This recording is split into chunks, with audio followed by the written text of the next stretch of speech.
All right, I've got 5 o'clock and I think everybody is here. So we will go ahead and call this meeting to order on March 30th. We have a special meeting of the board. Before I pass it over to Director Malone to open the public hearing, I just wanted to give a little context on what we will be doing during our hearing tonight. Just a little clarification on how best to keep our meeting moving forward. A public hearing is a chance for us as the board to gather some input on the proposal in front of you. It is not a discussion or deliberation between board members and the public on the merits of the proposal. So there won't be a give and take between the commenters and the board. If there are some clarifying questions, we can certainly try to get those answered, but we will not be doing a deliberation on that part during the public hearing. The board will be doing its own deliberation after the public hearing when it comes time to take a vote. So that will occur amongst the board members. I'm going to have a chance for everyone to speak once, and in order to just kind of get as many people that would like to speak a chance, I would ask that you all try to be concise as much as possible and try not to just repeat things that other folks have said. If you have comments that you'd like to share, they're welcome, but we'd like to make sure everybody has a chance to do that. And once Director Malone opens it up and asks at that time for comments from the public, you will utilize the raise hand function and you will be called on and given the rights to speak. And with that, I think I can go ahead and turn it over to Director Malone. If she's ready. Thank you, President. Yes. Thank you, President Eystone. Now is the time and place for the public hearing on the conveyance of truck located at 611 Greenwood Drive, Iowa City, Iowa. Notice of public hearing was published in the Iowa City Press Citizen on March 16th, 2021. Are there any comments from the board? Sean, this is Charlie. As I understand it, this is an appropriate time to ask procedural questions about the where we are. Okay. So yep. I have three that are very short. For one, I'd like the Superintendent Matt to ask or to respond to the allowed uses of the proceeds from the sale of the truck site. Sure, thanks, Charlie. So the proceeds of the sale would go into our PEPL fund.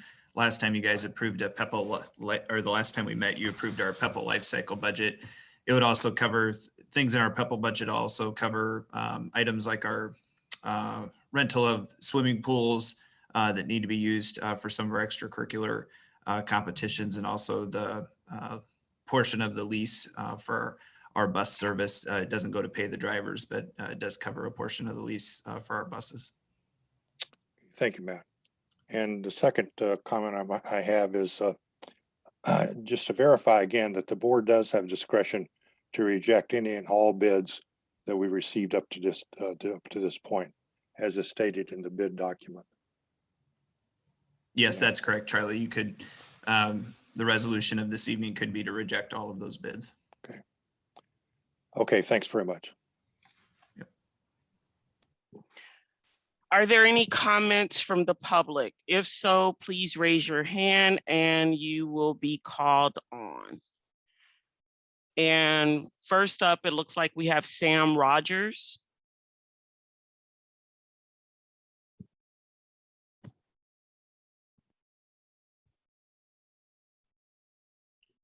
Good evening. Can you hear me? Yes. Yes, you can. Good evening. This is Sam Rogers with TWG Development. How are you this evening? I just wanted to thank you. Good. I just wanted to thank you very much for your time this evening. Obviously, we are the high bidder currently, and obviously wanted to call in this evening to kind of talk about our sort of vision for the project. Overall, we are very excited for this project. We've been looking in the in the area for a long time without any success. And then obviously when this potential opportunity came along, we were very excited, and obviously us made the bid that we did. TWG Development, while of Indianapolis based, I really considers Iowa to be our second home. And as of today, we have now completed about 12 projects in the state with essentially 1,300 affordable or workforce housing units at an investment over $250 million. So we have quite an investment in the area, in Cedar Rapids, Ottumwa, Davenport, the Des Moines area, and sort of the hole that we've had has always been Iowa City, which is an area that we love and obviously wanted to become a part of that community. You know, as everyone knows, Iowa City has a huge need for affordable and workforce housing, and that is what TWG is actually planning for this site. From our discussions with the city, affordable housing is one of the main focuses of the city's 20 to 21 strategic plan. And to give a little context, from a 2018 housing needs study, 60% of the families that make the 30 to 50% AMI level are cost burden, and 55% of those families making it 50 to 80% of the AMIs are also cost burden. So that's a huge percentage. Our intent with this project is to develop 120 to 140 unit mixed income workforce housing development that would target those individuals or citizens of Iowa City, and we make the 40, 60, and 80% of the county AMIs, as we hope to try to help address this affordable housing need and problem. This project would also have no market rate housing as actually part of it. This housing would also target those people and families that are making between $22,000 and $50,000 a year, and those are your teachers and firemen and policemen and nurses and healthcare workers who have a really hard time and a huge need finding affordable, safe, new housing. That's why we've not been inside the building yet. It is our initial intent to save the original building while demolishing those sections of the building that were built more recently in the 60s and 70s as they're not really functional. It is also our intent to add additional new residential buildings throughout the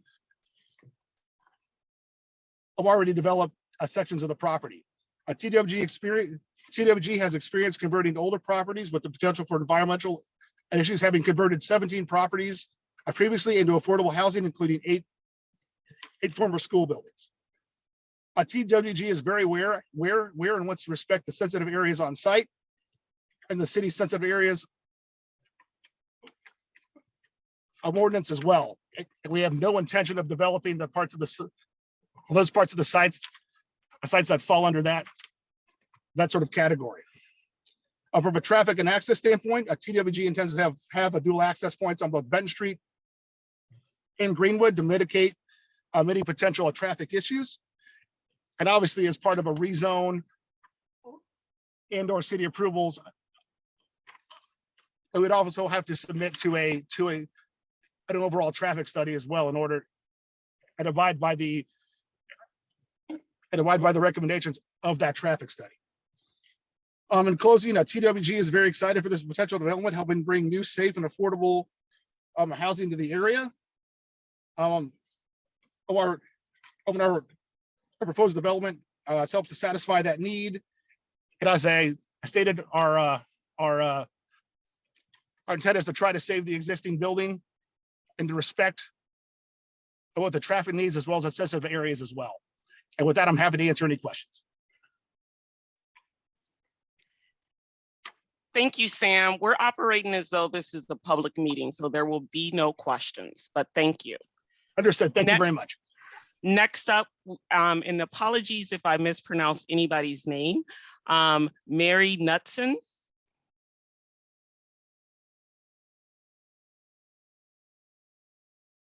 I'm gonna unmute. Can you hear me now? Oh, no, I'm muted. No, we can hear you. We can hear you, Mary. Thank you. It's Marynutson. I live right across the street from this property. I live on, I'm 725 West Benton. My 2 children went to this school. My son finished in 2011. I was active in PTO. I was very active with trying to save the school. And it really was a detriment. It really hurt our neighborhood to have the school closed. One of the things that the district promised us, or the administration talked to us about, that when they sold it the first time, they put in the advertisement, was to keep it for a nonprofit, keep it for education or religious or health reasons, and not put anything multi-unit in there. And anything that would be that size of a multi-unit would really be damaging to the neighborhood. And while I understand there are other bids that would be more conscientious about what it means to the neighborhood and would serve as a community center for the neighborhood and for the community. And I guess I want to say with that though, go slow. I mean, make sure that you really are doing something that here's something that was taken away, putting it back to the city that serves the community would be great. I just want to add too that in looking at, just to Sam, I would caution about traffic. There's been a lot of studies on Benton Street. A lot of times the zoning has nixed more traffic on the middle of the hill traffic on Benton Street. And you look at this back parking lot, it empties into the middle of the street on Benton. So he'd be having to look at Greenfield to look at that traffic. It's also on the airplane line. And I don't know what the Southwest District Plan has for, I don't know what our district plan has for adding more units like this, because the city does consider what is put into a neighborhood. So those are just additional thoughts to consider. So thank you so much for your time. Thank you for all you do. Thank you. That's all. Thank you, Mary. Next, we have Lori Enlow.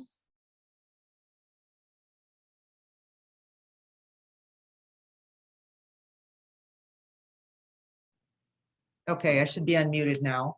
Yes, we can hear you. Okay, thank you. I'd like to thank the school board for your service and for your consideration.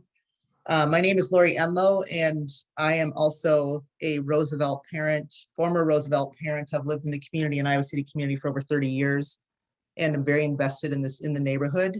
And I wanted to second what Mary said about what the school board said that they would do with the property, what their plans were when they closed the school in 2012.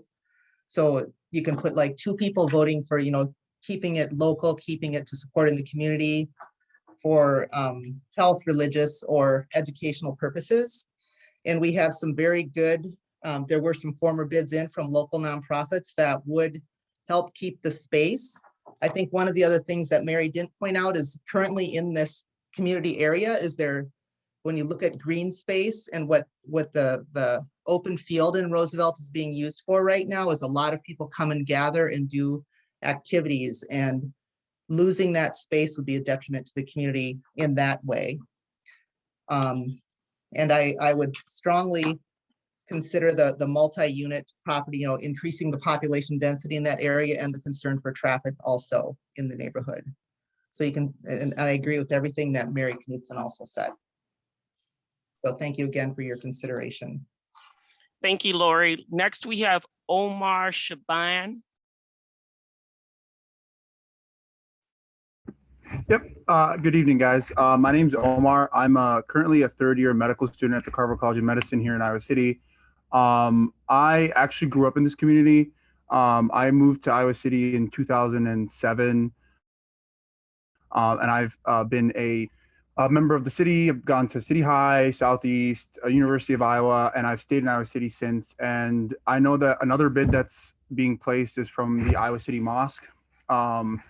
And I just like to advocate for that bid. The Iowa City Mosque is currently up on Benton Street, a little past next to Horn. And when we first purchased that property, our community was of the right size. Currently, our community has exploded recently with lots of members from different socioeconomic backgrounds, different ethnicities and races, and it's our only mosque in the area, and we've been in need of expanding a little bit in terms of accommodating of our tenants. We think that Roosevelt's a wonderful place for us to kind of stay in the same area. We've built a great relationship with our local neighbors, our communities. Is spread all over Iowa City, but a large portion of it is living up on Benton Street.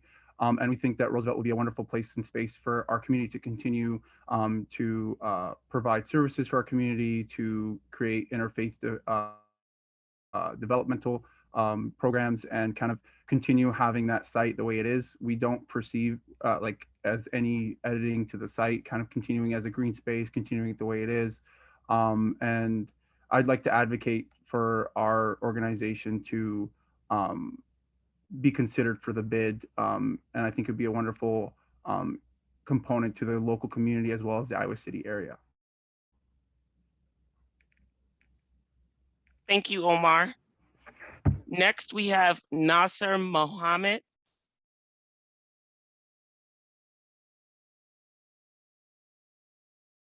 Kim, it's Nasser Mohammed, should be next. Can you hear me? Yes. My name is Nasser Mohammed. I am resident of the Iowa City since 2013. I am an active in the community. I'm the part of the Sudanese Community Center. Also, I am working as volunteering as a commissioner on the community and housing development in Iowa City. I'm urging the board to consider the current bid, the high current bid that's in front of you, and to keep the building community oriented. And we are in desperate need for this building to some of the community activities. I'm living close to this building. Thank you. Thank you, Nasser. Next is Zahir Salia.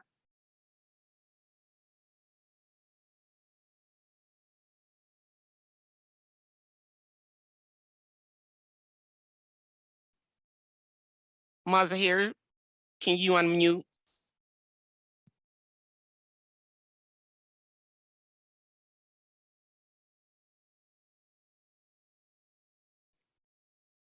Zahir. Okay, we will come back to Zahir. Kim, can you please give Iman and Era Sabiti rights to speak? Greetings, board. To piggyback off of, my name is Zahir. I'm a resident here on 708 Greenwood. Actually, Roosevelt's right behind us here. Just to piggyback off of the last speaker's points, we would really like to see this property stay local. As other speakers have mentioned, this property is being used as a green space, people playing soccer, basketball, really maintaining that lifestyle for our community would be greatly appreciated. Adding 120 unit property to this neighborhood would be such a strain on already the narrow roads that we have here, the high traffic volume. We've been lucky with the COVID that there's been less traffic. So adding 120 unit apartments or whatever they have planned would really be a strain on our environment. So really like to see this property be kept in the Iowa City community, just to really keep the lifestyle of the neighborhood. Thank you. Sorry, Zahir, it looks like you're unmuted. You can go ahead. Yes, you hear me now? Yes. Okay, all right, great. Hi, everyone. My name is Zahir Saleh. I am the interim director of the Center for Worker Justice. Yes, many surprised community members have reached out to us at the Center for Worker Justice to express how important the school location is to the neighbor and mentions how hard it has already been to lose the school operation. These concerned tax-paying residents talked about how the space is used year-round by refugees, immigrant, low-income families, and many other Iowa City residents who are concerned to their community by public space like Roosevelt School. Depending on the day, it is not uncommon to find people of all ages using the ground as a recreation space to play soccer, cricket, basketball, and other outdoor sport. As an organization that advocate for justice for this population, we felt compelled to speak up and about the sale of the property. Now we have heard that many of the bid for the property as approximately 500,000 or less, with maybe only one bidder with a bid of more than $1 million. It is to our understanding that this reason for this abundance of low bid is because the potential buyer bidding less than 500 were guided on a tour of the facility and the ground where they were advised that the property was worth roughly 500,000. That's why you have been seeing all the rest of the bidder is 500 or below.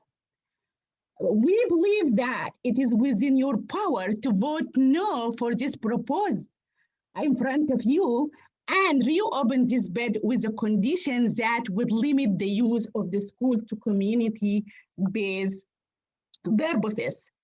The people of Iowa City want to see the schools that their tax dollar paid into for so many years go to a local nonprofit organization entity that will keep the facility and the ground open to the public for years to come. We understand that the reason for the liquidation of this property is to unburden the school district of financial obligation. For this reason, we believe that the additional condition placed on this property sale would present a win-win scenario for both the resident of Iowa City and the school district. The school district will be able to liquidate some financial obligation while still likely find a local entity that would pay for the property, and the resident will still be able to retain their ties to the location and their community. This historic property is a place that parent, family, student, neighbor, friend, and clubs can use together, play, explore, and share together as a community and a school district for the community. It is the wish of this parent, families, student, neighbor, and friend that you should vote first. Please vote no for this. Thank you. Thank you. Next, we have Iman Sharif.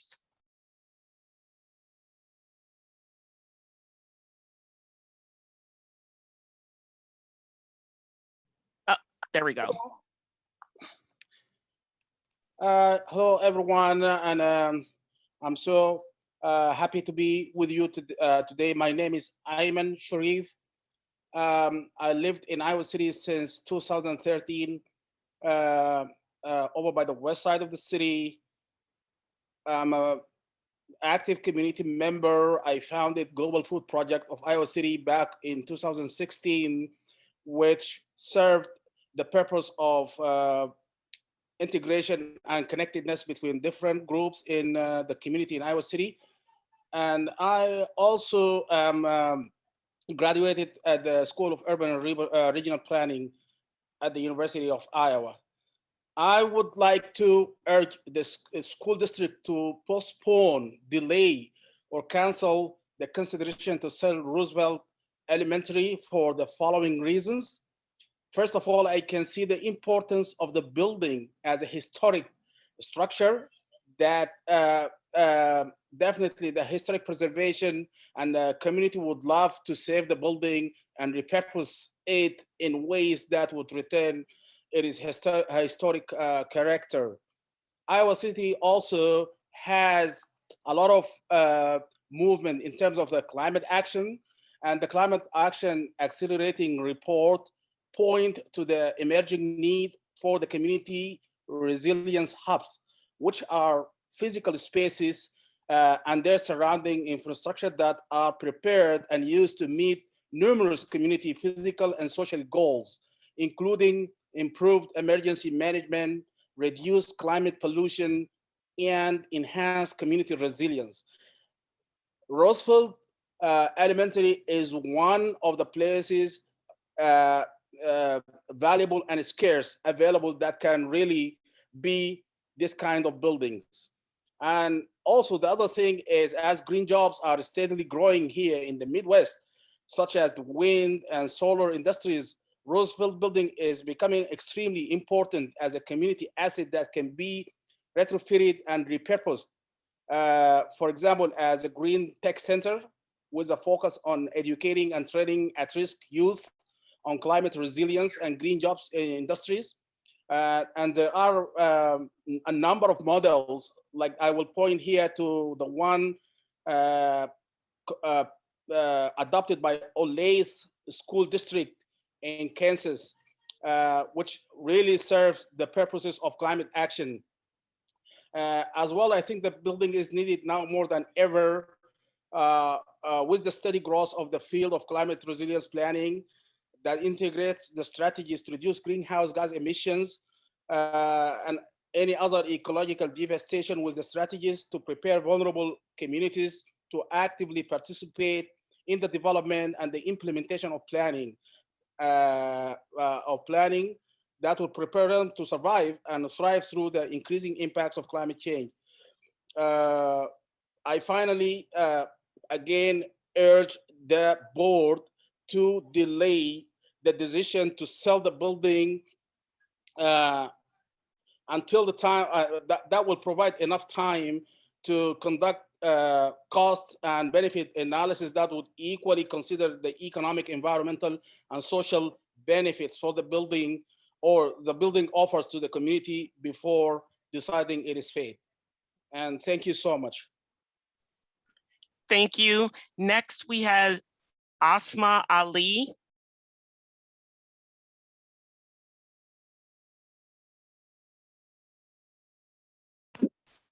Yeah, hello. Yes, we can hear you. All right, my name is Esma Ali. I am the head of the social committee of Iman Center here in Iowa City, and also a member of our Sudanese community. We heard actually about the selling of Roosevelt.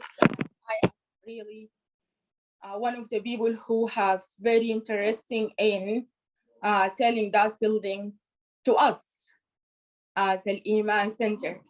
For many reasons, other people said it, and I don't want to repeat it again, but it's really important to us to have a very nice location for people who can walk from their location to this school, Roosevelt School, practicing their activities, do a lot of stuff that the Iowa City members, they don't know us as minorities in this area because they don't have a good communication with us. And somehow we need this center to use it for us as people of an Iman Center, and also for our Iowan, to show them that how we are a real people look forward of making Iowa City is a place of peace and place of communication, and make families having time together, especially in my community. There is many immigrants. When they come, they need to look for some place to sheltering themselves and to stay, practicing activities for their kids. And we found many neighbors there. They are really would like this center to be, this school to be continuing in the same activities, and we'll promise that from an Iman Center or from the social committee does, we promise that to keep the building as it. We use it for all the purpose that the school district needs. And if the reason is the money, we'll come up with the money is not an issue. Even if we pay 1 billion point something, is going to go back to our kids as a school district, as we help the school district reach their goal. And at the same time, we open it for ourselves and our kids also. Plus, there is the good things, in my opinion, for communication is language. I teach Arabic language for almost a decade in Washington High School in Cedar Rapids, and I am willing to open Arabic classes for public and for our community to learn our language, our culture, to communicate with us, to spread peaceful, to spread the word of how we are awesome people when we meet together. And in this fantastic location for us, as I mentioned before, and please, please, please consider an Iman Center one of your highest organization, non-profit organization in this matter, please. And thank you very much. Thank you. Next, we have Khalid Ahmed. I'm going to mess up your I'll help you. Thank you. Yeah, so my name is Khalid Ahmed, and I went to actually West High here. Right now I'm in college, and I'm actually graduating, but I went to West High, and I'm a proud graduate from there. And I just wanted to advocate for having the Iman Center moved to like the Roosevelt Elementary School building. You know, I was part of the community, and it's actually, the community's grown quite large over the past couple of years. And I've seen people in our current building, they're like praying outside, you know, there's no place. It's just the current facility isn't big enough. And they come from all over Iowa City, and some people from like North Liberty, maybe some people even from like Cedar Rapids as well come here. And so like, I think the community's in dire need of like a larger center. And like, in fact, some people like have left Iowa just to find like a larger community center. So I think it's like really important to have within our community. Thank you.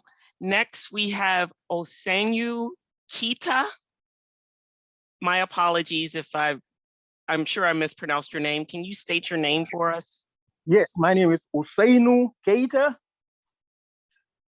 You did a good job pronouncing my name. Thank you. First of all, I will thank the Iowa City Community School Board members for holding this public hearing, which is a great step to deciding who or how to sell the former track property. I'm a Iowa City Community School District parent.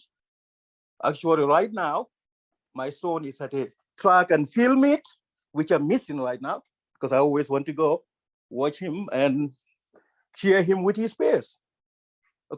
Last Friday, we were in Washington, Iowa, and they did great. And my daughter, Mariam, who most of you are familiar with, she was one of the founders of SARS, Student Against Discrimination. You know, she came several times in front of the board. Some of you board members were there and advocated to add a diversity racial awareness program, which was actually honored by you, but unfortunately it never took off the ground. Anyways, I've lived in Iowa City here for 16 years. And like I mentioned, my children went to the school from kindergarten to my daughter, Mariam, who is now in college. I'm a community-based person. I serve in a lot of boards in non-profit organizations in and around Iowa City, and even at the national level. I served 2 terms at, at the Iowa City, the former Iowa City Crisis Center, which is now known as Community.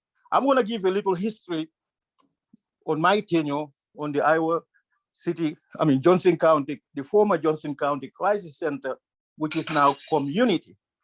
Some of you may not even know or may not remember the former Johnson County Health and Human Services building that is located at 1105 Gilbert Court in Iowa City, Iowa. Compared to the now building, some of you may not even believe that was the former Johnson County Health and Human Services building. When they moved to their current location, they have that building up for sale, just like Roosevelt today. And they invited bids. So we decided we wanted to buy it. The Johnson County Crisis Center wanted to buy it. And we had a board meeting and we were deciding how much bid we were gonna put for that building. And our purpose for that building was to make it a community service center, which is it today.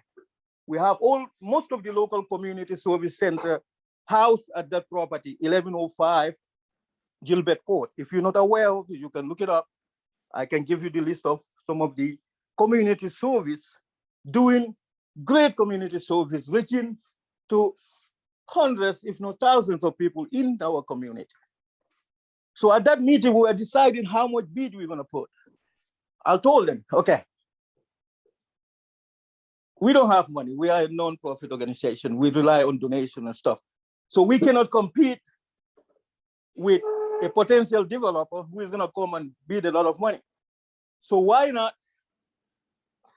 we bid the lowest we can? They told me how much. I said, let's build $1 and talk to the,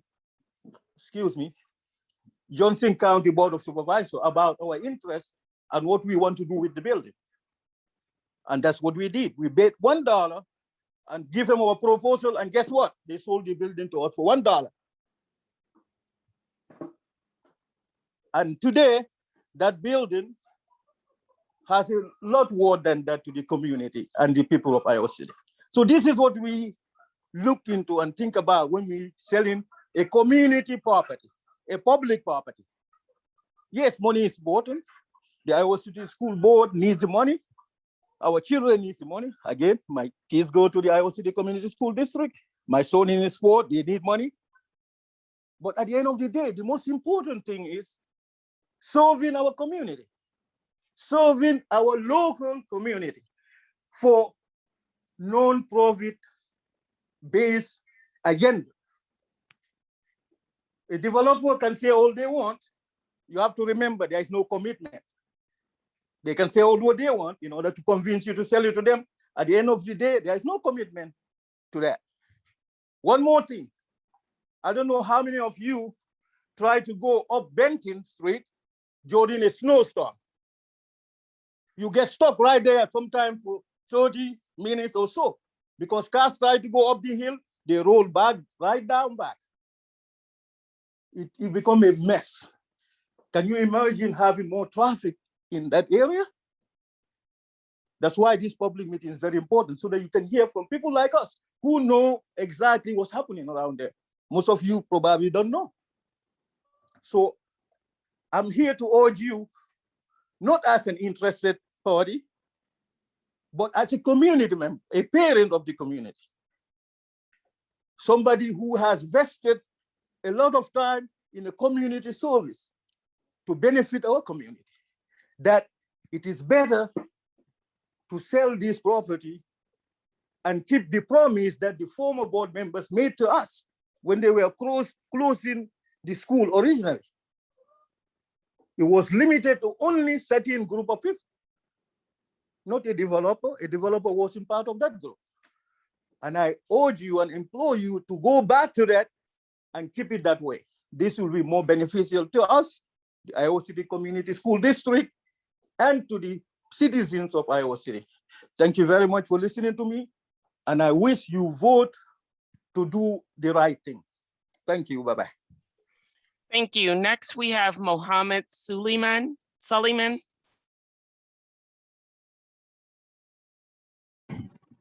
Yeah, hello. My name is Mohammed Suleiman.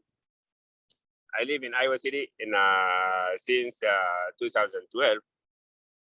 I am father for 5 kids. I got 3 boys and 4 boys, and 1 girl. For sure, I need for kids, kids for Islamic school, for all community, for, because I almost planning for next year to move to Indianapolis because they have a Islamic school center over there. That's why I planning for next year. But when I hear that the school district sells this the school and the community have the school Islamic, I cancel that planning to move from Iowa City.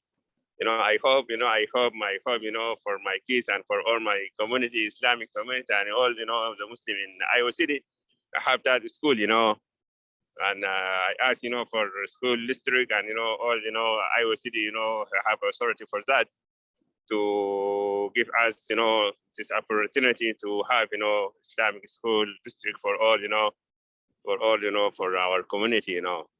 Just I guess I don't need to have too much to say, but my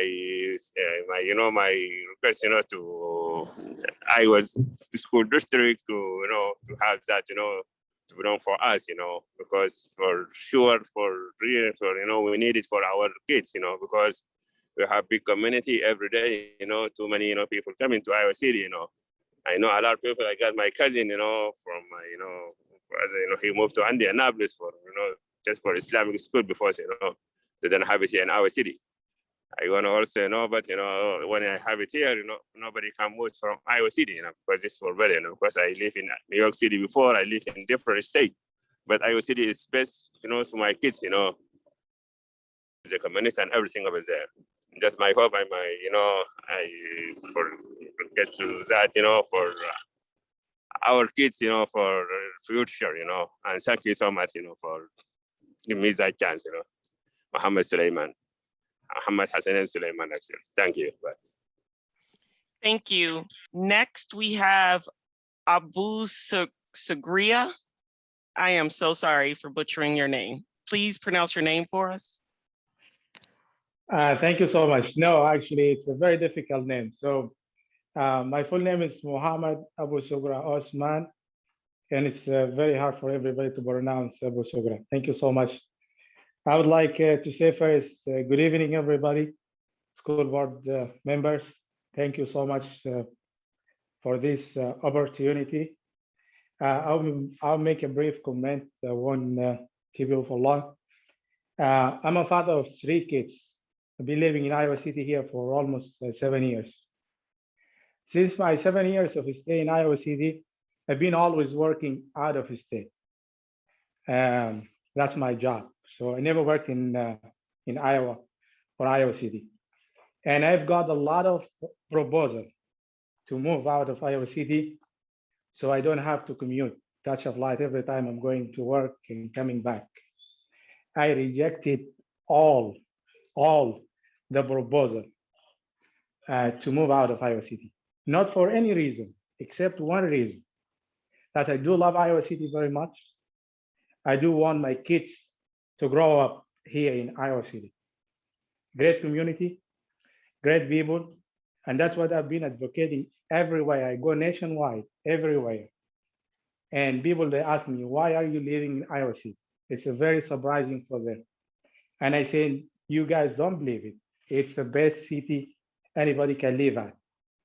So with all that being said, I want my kids, when they grow up, they have the opportunity to access everything they want. And as a community, and a lot of people, they came out and comment, we do have a shortage. And it seemed very obvious for you by now. And I think you guys are smart enough to know what we are lacking behind. And I know a lot of people, they've been moving out of the city for the same reason. So I urge you guys to accept no bid and to keep the school as is for community usage, and to consider opening a rebid restricted to community. It's a huge responsibility. I know it's a huge responsibility on your shoulder. You guys deal with the stuff which we do, most of us we're not aware of. Numbers matter, but sometimes there's more stuff, there's a stuff that's more important than number. And we trust you, and we're sure that you guys are gonna make the wise decision. And we thank you very, very much for your service to our kids. And we cannot thank you enough for what you guys do. but ultimately we keep you to the highest standard, and we want more from you. We want more from you. Thank you so much for listening to me. Thank you. Next, we have Wael El Safif. Yeah, hi, good evening. My name is Waheed El Safi. Yeah, you're pronouncing quite right, almost. Good evening, the board members. I appreciate the giving me the opportunity to speak. My name is Waheed El Safi. I'm a graduate student at the University of Iowa, program of urban and regional planning. Actually, I'm active member of the community. And right now, I'm the head of the education committee at Iman Center. It's a weekend school at Iman Center, and I'm here to advocate on behalf of the advocate for Iman Center to give us the chance to expand our services because of the need of the space right now and the expand of our community members, and. We would like to have more space for our children and to be part of the community and have more space. And of course, as like previously been said, that the building is going to be preserved as is, and it's not going to be any modification on the building, and will serve the whole community and will give us the chance to get more and more closer to the community and advocate about our culture and our beliefs as well. So I'm here to urge you to give us the chance to, I urge you to say no to the bids and keep the building within the community use for our purpose use. Thank you so much for giving me the opportunity. And again, I'm urging you to keep the building within the community use. Thank you. Thank you. Next, we have Taha Jasala, followed by Dawah. Hello, good evening. Can you hear me? Yes. All right, good evening to all. Thank you, the board member, for your time, for your commitment. I can see all of now you are all don't know what to do with this, but I just want to give you another perspective that maybe other people they didn't give. And from Mary until Wild, I know every single person of these people. This is how we're connected in this community, and this is how we are working together. And we always have open houses for people to come and join us. And I'm talking on behalf of the Iman Center. As I serve in the Dawah, meaning is going publicly and speak to people about the message of Islam and talking to people about what we do and invite them over to come. And I always connect with those kids who are always the hope of the future and the hope for a lot of generation to grow up and to be good for themselves first, good for their community, and good for others. And sadly, sometimes we go to prison and see these people are lost because of the sense of the community that they don't have, the sense of the center that can connect all of them, and they don't have a body or a unity that can collect all of them together. So one of the things that we do, counseling for youth.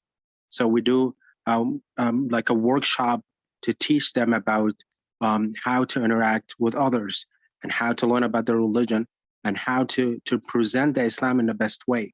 As a lot of people, they just when they know about Islam, it's from the media. They don't know a lot of things about the Islam. But and one of the things that we're trying to teach the kids not to become like very extremist and to be like in a good use for your community. And a lot of the students that we counsel or the student that we go with, they're all gone into good programs. And some of them, there are engineers and doctors, and they're part of this community. So when you look into it, it's not just it's the Islamic Iman Center. No, it's our Iowa City community, and we all part of this community. So from this, I'm urging you, and there's a need. There's actually a huge need for us for having this center to connect with others, and we're meant to keep it for public, open.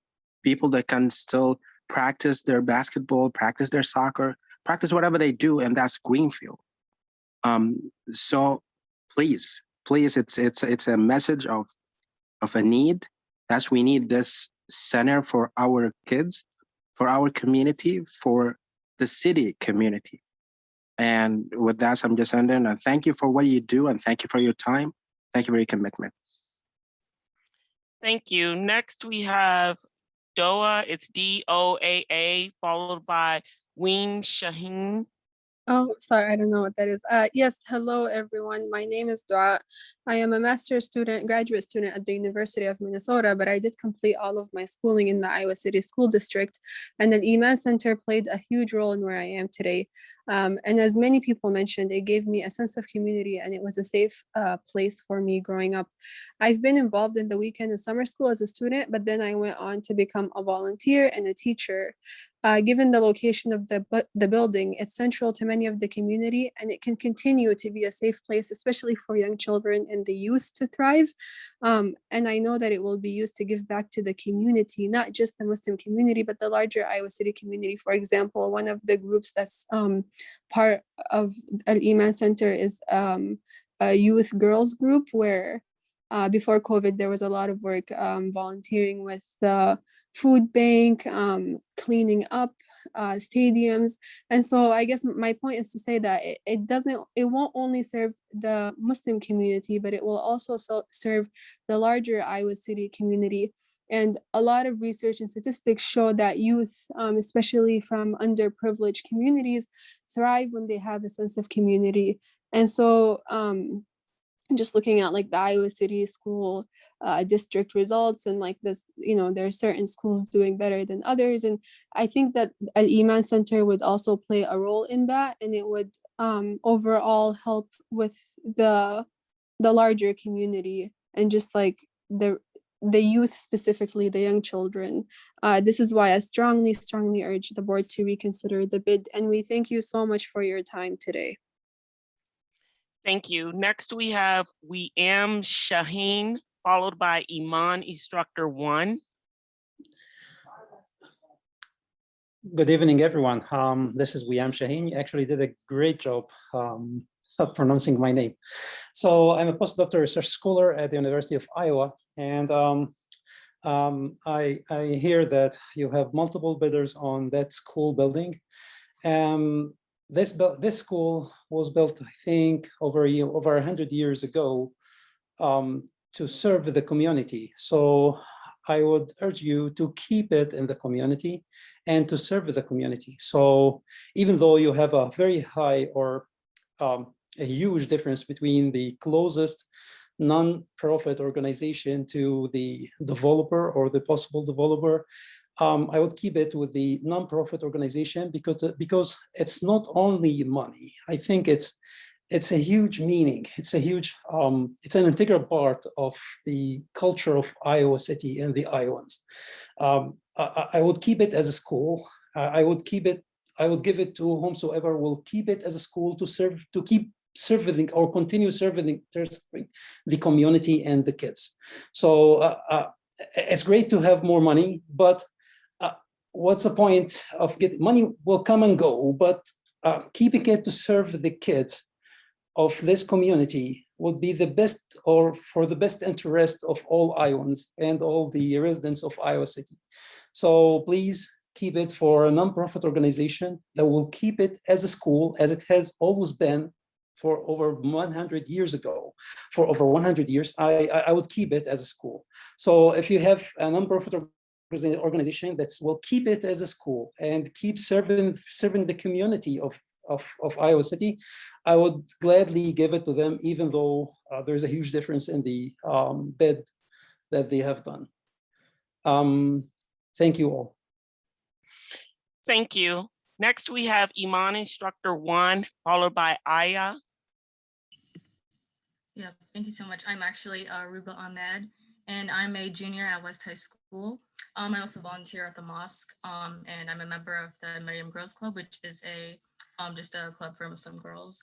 which really does a lot of volunteering, whether in community meals or at the food pantry. We also host multiple activities for children during like Muslim holidays. So having this larger building will really provide us for a place to meet and gather as a community and grow and even like advance. And as a young Muslim, like hijab wearing woman, it's important for me to be able to have a place where I can belong and not really feel like the word went out. And it's also a place for my younger brothers to grow up and participate in these activities where they can really embrace who they are. So I urge you to allow the Muslim community to have this building. Thank you. Thank you. Next we have Aya, followed by Ali E. Hello, can you hear me? Yes. Yes, hi, my name is Aya Babikar. I'm a senior student here at the University of Iowa. I have also been here in the community for almost now 3 years. What I miss seeing over here in Iowa City is the Islamic Center. I've been living in Louisiana for a while, and actually what I really appreciate over there is that they have a really big Islamic center. Every Eid or every like holiday, every holy month of Ramadan, we usually like gather over there.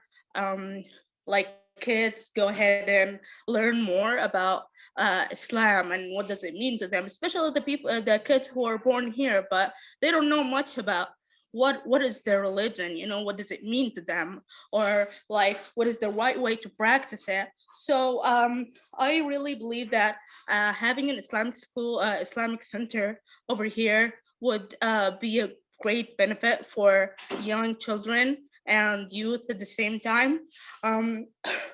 I also think that Islamic community is growing here in Iowa City, and it's like growing in a great way. So we really need a place so we can teach others about what we do, or what is like our practices, what does it mean, you know, all that things that going on. I also work at the Hy-Vee pharmacy, and one time they like a customer asked me, why are you wearing your hijab? I'm like, and then I had to go ahead and kind of explain to them. But if there were like a center that they can go to or ask, you know, these questions, it would be a great addition to the city. And thank you all. Thank you. Next, oh, they put their hand down. So next we have Waheed Ayoto. Please pronounce your name for us. Hello, can you hear me? Okay, my name is Waheed Ayoto. So thank you for giving me this opportunity to speak. I'm a PhD student at the College of Dentistry, University of Iowa. I came to the United States in 2018, and that was my first trip out of my home country, Nigeria. Despite all the culture shock, one of the community that gave me a sort of buffer was the Islamic community. And ever since I've known the Islamic community, the Iman, I have always come to terms like trying to settle in the United States, to the point that I had to move from my old apartment in the east part of the Iowa City to the west, so as to get closer to the community. So there is a need for expansion, which I've seen myself.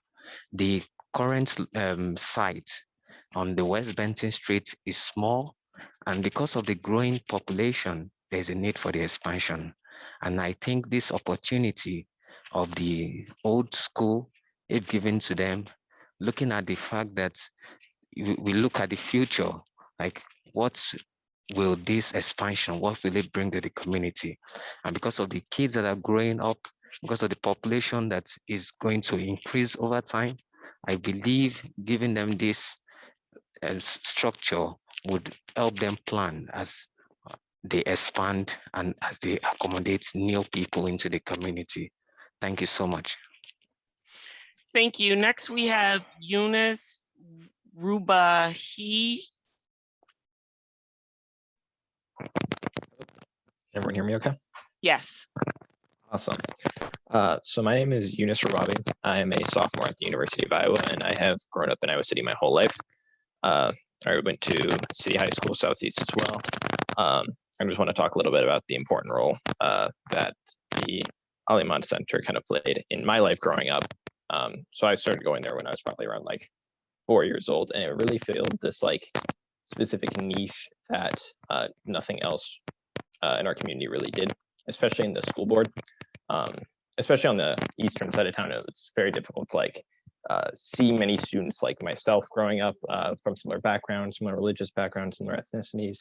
But that Ayman Center that I kind of went to weekly growing up was a wonderful opportunity for me to bridge gaps by meeting students from other schools who had similar backgrounds. Especially, I know the west side of town has many more students of those backgrounds. But it really helped me connect with students that I was alike with, and it really helped me feel more at home just in Iowa City, as well as providing myself like a community that I knew I could look to when I was feeling separated from other students.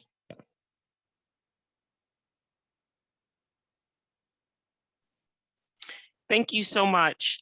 President Eystone, that appears to conclude the public comment section. I'm sorry, we had two more that just popped up. The last person that has their hand raised is Abadarman El Jallah. Hello. Yeah, my name is Rahman Jali. I grew up in Iowa City. I came to Iowa City when I was 4. I went to Weber Elementary, Kirkwood Elementary, Northwest Junior High, West High School, and the University of Iowa. I graduated a couple years ago. Growing up, the Ayman Center played a huge part in my upbringing, and it was one of the only things that allowed me to feel and to have a community in Iowa City, being from a different background, speaking a different language, looking different than everybody else. I needed people that would allow me to fit in and would accept me and would help me grow, not only as a person, but allow me to better my community. So growing up, the Ayman Center was crucial to me. I attended tutoring. I attended we did volunteering. I attended a weekend school. I learned a new language. I made friends, and that really allowed me to step out of my comfort zone and feel a part of the community.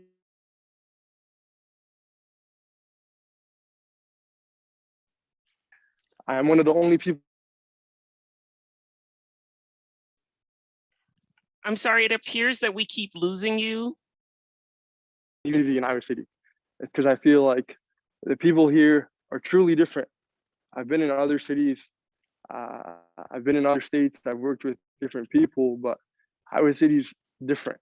Iowa nice is actually a thing. People in the Midwest are different. So to me, I want to stay in Iowa City. I want to get married here. I want to raise my kids here. I want them to have the community that I had. So I know that the Ayman Center, if they're able to have the opportunity, if you guys can even just reject all bids and allow everybody that bid to rebid, so you guys can truly evaluate the bidders, whether it be financially or to see which bid will be the best for the community. I think that would be the most fair, because that would truly allow you guys to make a right decision and to evaluate all aspects. I don't want to take too much of your time, but I do appreciate it. And we do appreciate everything that you do for the Iowa City community. Thanks. Thank you. Next, we have Mohammed, followed by Idris. Hi, hello. You hear me? Yes, we hear you. Hello. Hi, I will mention here, my name is Mohammed. I'm living here near the school a little bit. I will mention here another important point as well. This center will serve everyone as well, add tens and even hundreds of Islamic centers on this land do. I came here a couple years ago from Dallas area. I was in the Irving Center, Islamic Center over there. That center used to open every week for the neighborhood, and just I followed with them last month when the emergency climate crisis happened over there, and the people lost electricity and water for 3 days. That's Islamic Center open for the neighborhood, the doors for the neighborhood for 3 days because they have additional energy units, and all the people live there for 3 days. Even the Dallas mayor commented on that, and this what this center will do in the future when our Iman Center have this center. So I urge you to consider this for this community, and thank you so much. Thank you. Next, we have Iris, followed by Hassan Ahmed. Hello, my name is Idris. I grew up in the Coralville area. I came here when I was in the 2nd grade, and I just want to say that the mosque is really good because, you know, obviously growing up here, a lot of my friends came from that area, and I'm now in my 1st year of college. I can attest that most of my friends that were made in that climate, in that area, have stuck by my side. You know, obviously throughout our childhood, we made these bonds through good intentions, in the fact that we met in an area where we were allowed to do good in our community and learn about why we were here and find a purpose in our lives. So we were very constructive in that. And growing up, I can see that every single person that I've met through there have contributed positively in the area. And yeah, that's all I gotta say. Thank you. Next, we have Hassan Ahmed, followed by Sarah.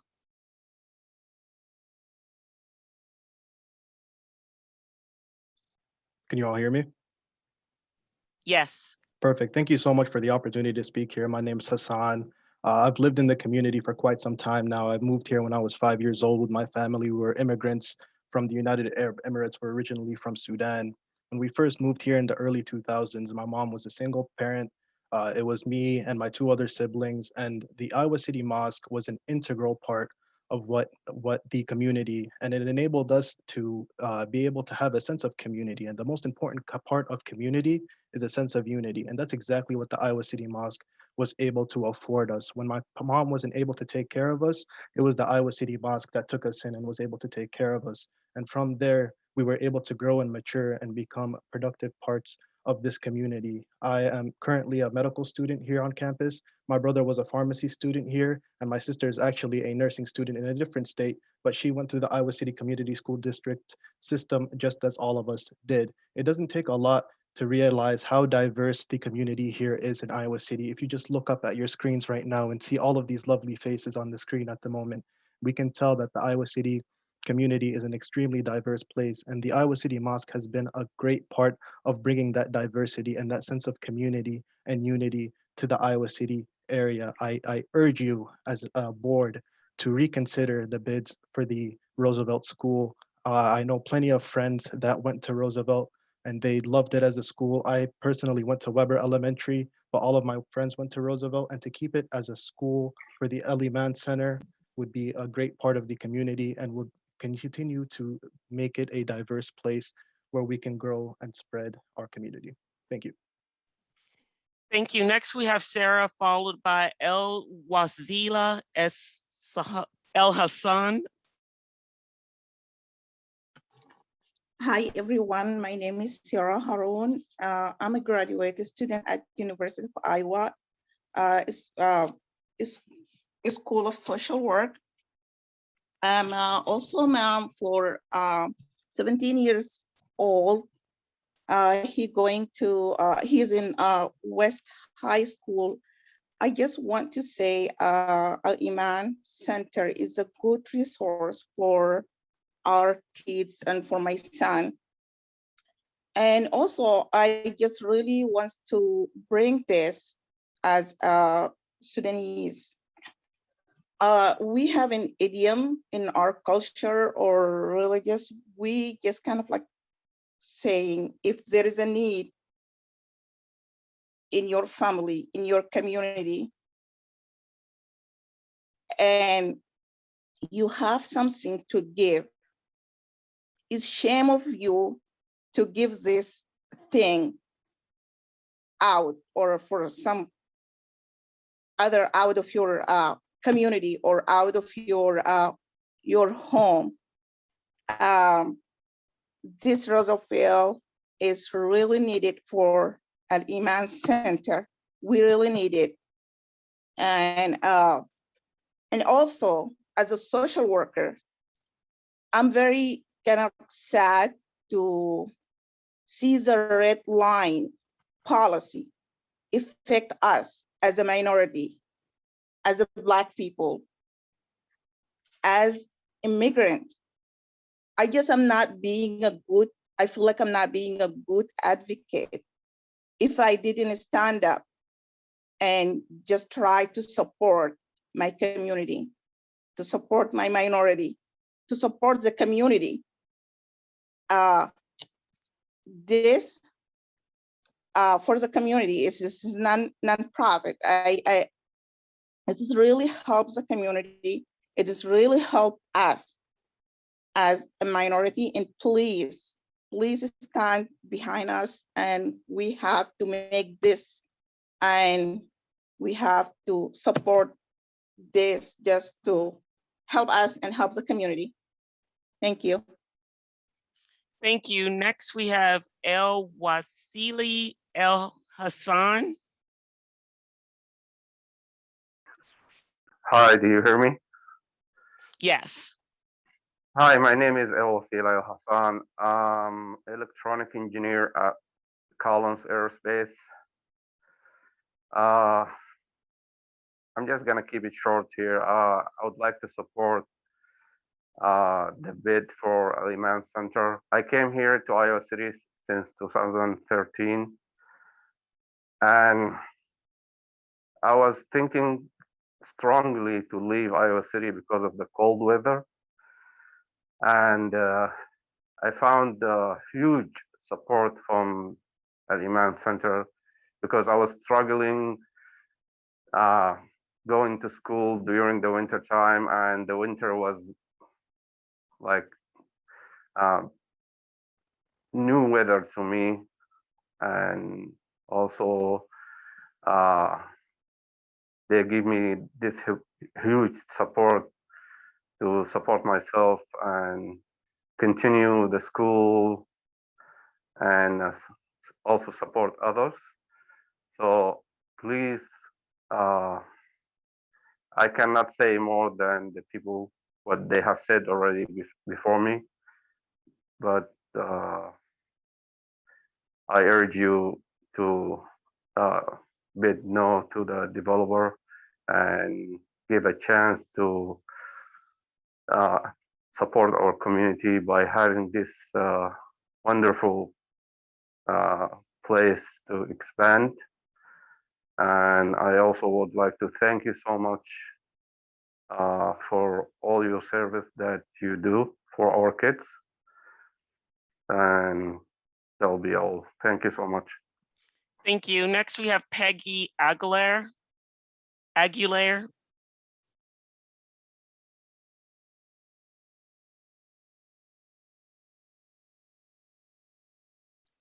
Peggy, you'll have to unmute.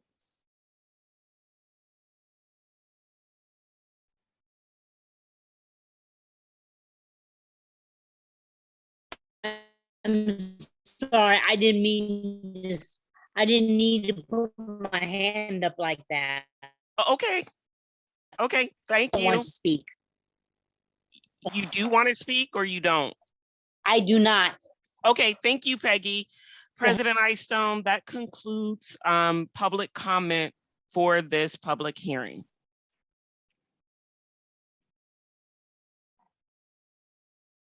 All right. Trying to see, we had one hand go up, but that name looked familiar to one. It's actually, it's just the last name. So Mohammed.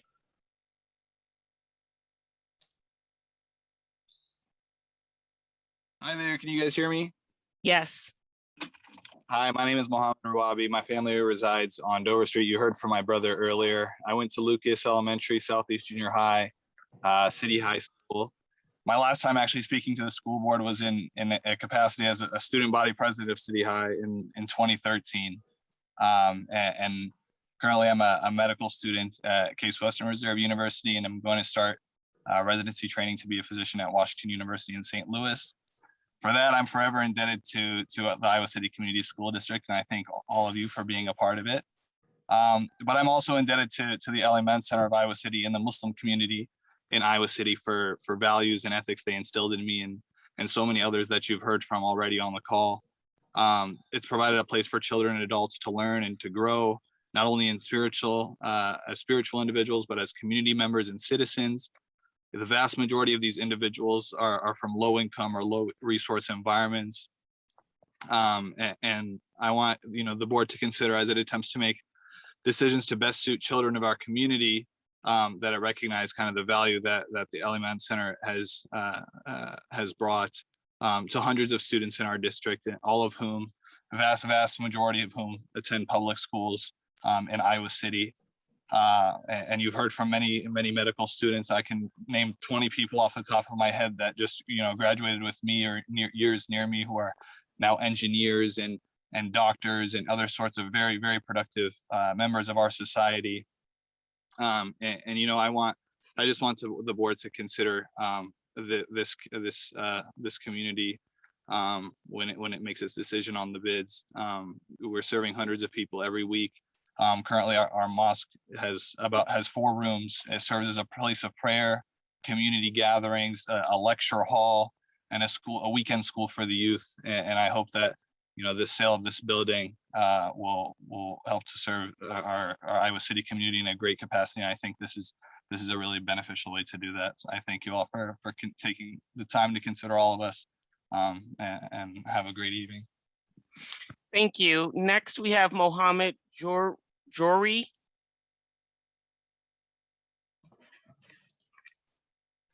Okay, thank you for having us.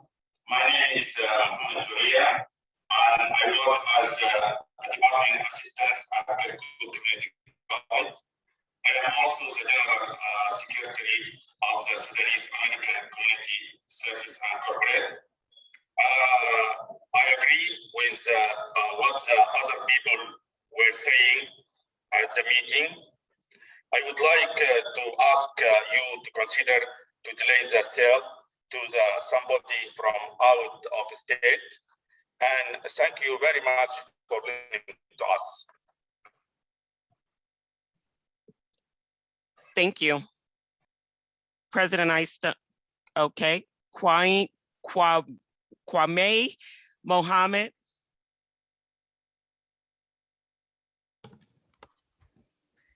Hi, yeah, thank you. My name is Kwame Mohammed. And I have to say, as much as I appreciate everything that my brothers and sisters have said about using the space, I also understand that there's a process in place. And so, that process might not always maybe benefit us. Selfishly, I will, say yes, it would be great for our community to have the space, but I also understand and want to acknowledge the fact that the board, you are in a very difficult position. And there's at times that we need to acknowledge the fact that, sometimes you need to do what's best for the school board. And what might be best for the school board might not necessarily be what's best for everybody in the community because we're so diverse. So honestly, I just want to say thank you for all you guys are doing. You have a very difficult decision to make. And I wouldn't want to be in your shoes. And we appreciate everything that you guys have to do. And, whatever decision that the board makes, we hope that the community accept that decision, and grateful for all the hard work that you guys are doing. So thank you. Thank you. President Icestone, that concludes the community comment section. All right, we can officially close the public hearing portion of our meeting and move on into our next agenda item, which is the action item on the resolution for the disposition of TREC. And I was originally intending to kind of take the easy way out and hide behind the guy facilitating the meeting and make everybody else talk first, but I know that might be a little awkward, so I'm just gonna take that one myself, and I'm gonna speak first. A quick question, Go ahead. President Icestone. So we're gonna have deliberations, then a motion, then. I think we can have a conversation. Okay. And then have a motion in a second. And if we need more conversation, we could do that before the vote, but I think we can certainly have conversation before the motion's even made. Thank you. So I wrote down quite a few notes. And I'm just going to preface this with saying most of our commenters tonight are not going to be happy with what I have to say. I appreciate every single thing that they said, and I truly understand what a great place the Ayman Center is for our community and the great things that they do there. But we as a school board have certain responsibilities, right? We put out a bid proposal, and we received bids in a competitive, or in a sealed bid process, and we came back with the bid. To have a group come back after the fact and ask us to either accept a lower bid or to completely vote against the bids and resubmit the entire process with stipulations to help ensure that a specific bid then becomes the winning bid is a very dangerous thing to be trying to do. And I would not support doing that. But some of the other things that I think are important during this process, I know there was a few folks that asked us to delay this longer, and I understand the sentiment there, but what some of the folks may not realize, because a lot of them had mentioned how long they've been in our community, that we tried to sell this before some of our commenters were even in the area. So it has been 9 years since we tried to put it up for a bid the last time, and the bids came in awfully low because I think there were some stipulations on it, which we meet most of those stipulations with this bid, I'd like to point out. They're saying, keep it for a local use. Well, the folks that would be living there would be local community members. It's not like we're going to import folks to come live there. So I do think that it is serving a purpose for our community. But the biggest thing is we do serve our entire district, and we have to keep that in mind as we go through these decisions. It's been very hard, I think, on most of us to listen to all the great things that the Ayman Center does and will continue to do and not take that to heart. But we do have 14,000 students spread across this district that we have to think about. And as we look towards the fall and potentially putting on a ballot to extend some of our funding streams to potentially leave money on the table is a bad look as well. So I'm trying to make sure I got all of my thoughts. I did have one question, and maybe it's speculation, but it's probably more for Dwayne, but perhaps Matt or Chase. Now, a lot of folks talked about the traffic issues that may arise, specifically on Benton. And I know that there was some communication that the city may, in fact, want Benton Street access to be closed off. Is that a true statement, or is it just speculation on our part that it might happen? I don't recall hearing that, Sean. That's purely speculation. Okay. Thank you. I kind of said my piece, so I will let others jump in. Thank you, President Icestone. I had a question. One of the commenters mentioned that they suspect that doing the walkthrough for the bid, that they were told the value of the building. I'm hoping that we can get some clarification around that statement. Dwayne or Matt or Chase, if one of you could provide some clarification on that. Sure, Dwayne, go ahead. I think you have the best knowledge base on that. Well, I shared with Chase earlier that I did give a tour of about 10 or 12 people from that Iman group, and it was a very pleasant tour. We looked at every room in the building. I mean, every one. We spent quite a bit of time. And I recall standing at the front door, and one of them asked me what I thought the value was, and I said, well, I don't know. It's a sealed bid. It could be anywhere from 100,000 to $1 million, but it wouldn't surprise me if it was right dead center. So that if they took that as a value, then that was their interpretation of just an oral comment. Thank you, Dwayne. I do appreciate that clarification. And really, President Eystone hit on all the thoughts that I had in my head as we're listening to the commenters. And I really do appreciate all of your emails. I haven't responded to all of them, but I have read all of them that have come through. And I listened intently to the comments tonight. But it doesn't take away from my responsibility as a board member that represents, as President Eystone mentioned, over 14,000 students, as well as our district. My fear of doing what is being asked of us, it can cause harm to this district when it comes to our business reputation.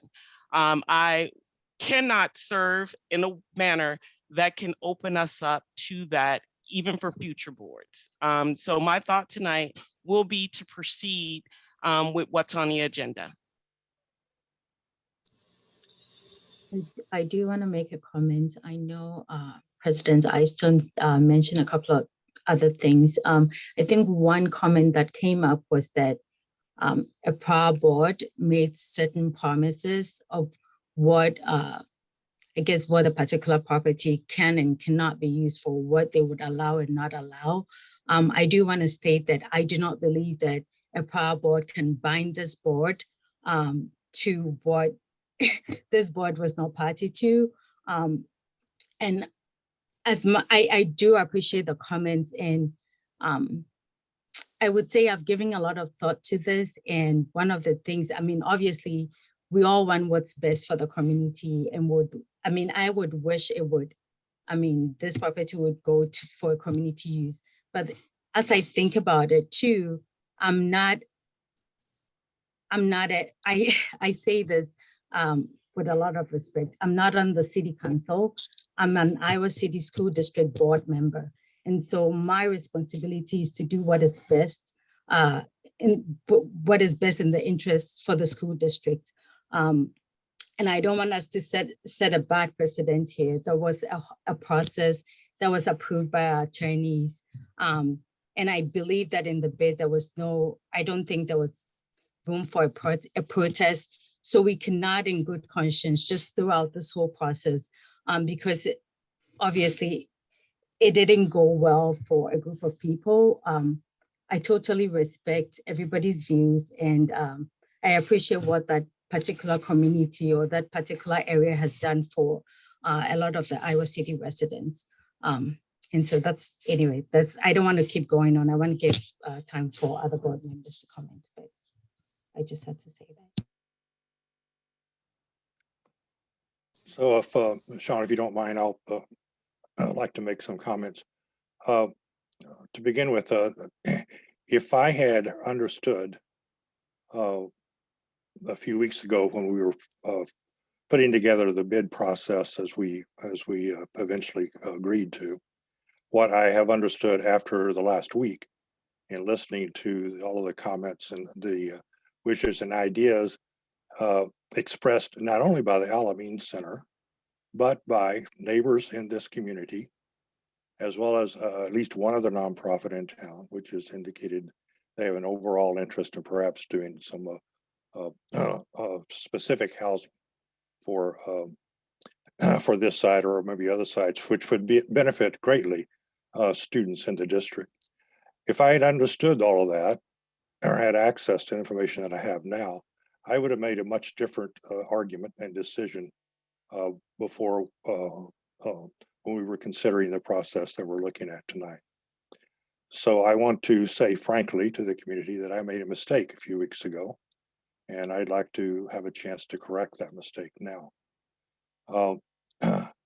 I believe that the board does definitely have clearly the ability and the authority to reject any and all bids. That's stated quite plainly in the bid document. And I asked before we started this hearing process if that was correct. And I think Matt said that that was correct. We can reject any of these, the entire bids, all of the bids. The proposed uses that have been talked about include not only neighborhood uses, people in the neighborhood nearby observe the use of this site by kids all the time after school during weekends, and they value it as a contribution to the overall livability of the neighborhood that they're in. I have a great respect for Paula Swigard, who wrote a letter to us, 2 letters, I think, actually. I knew Paula when she and I served on the Iowa City Planning and Zoning Commission some time ago. At that time, she was very active in the Miller Orchard Neighborhood Association. She still is. She and Marynutson and other people are very knowledgeable about what that area needs and how it has benefited from the continued use of this site for both green space and recreational opportunities.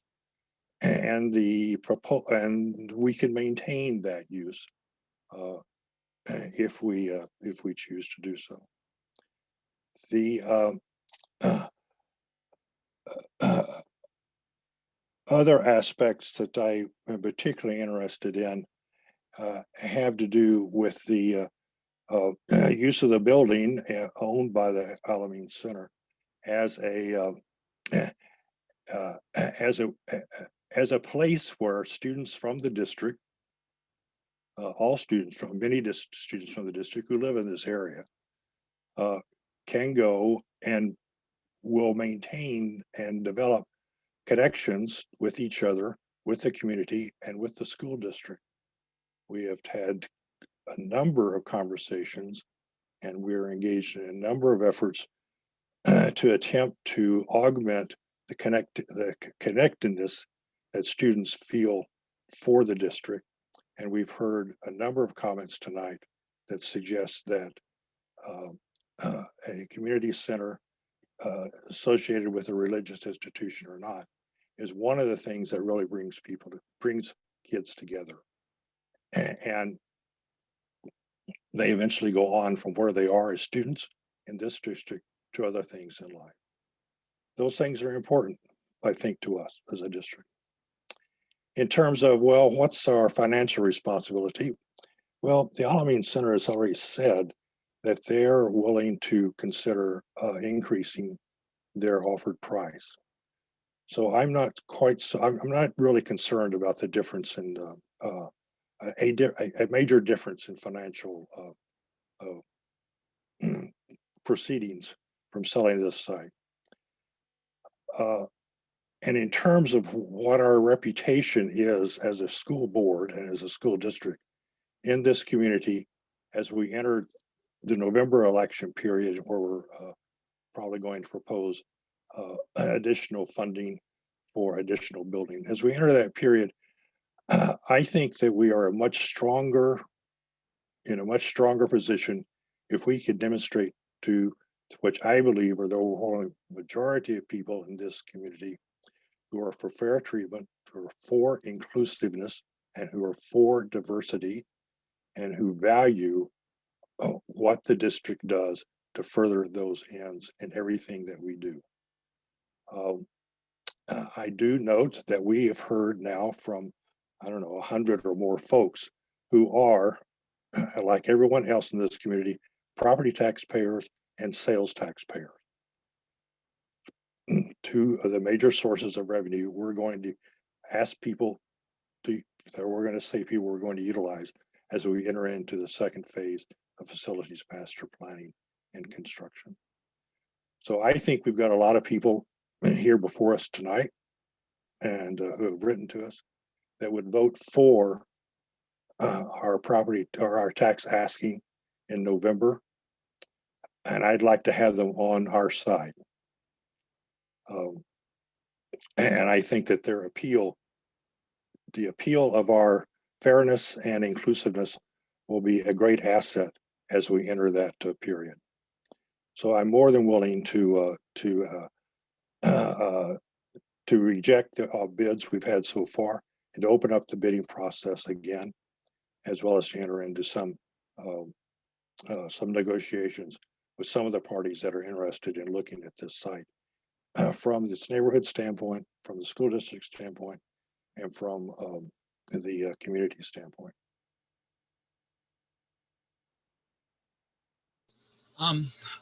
I'll weigh in. So, you know, I have been wrestling with this, you know, ever since we started. And frankly, I have been bringing this up a lot, I think, for the past couple of years, you know, wanting to move forward with getting this property off of our hands.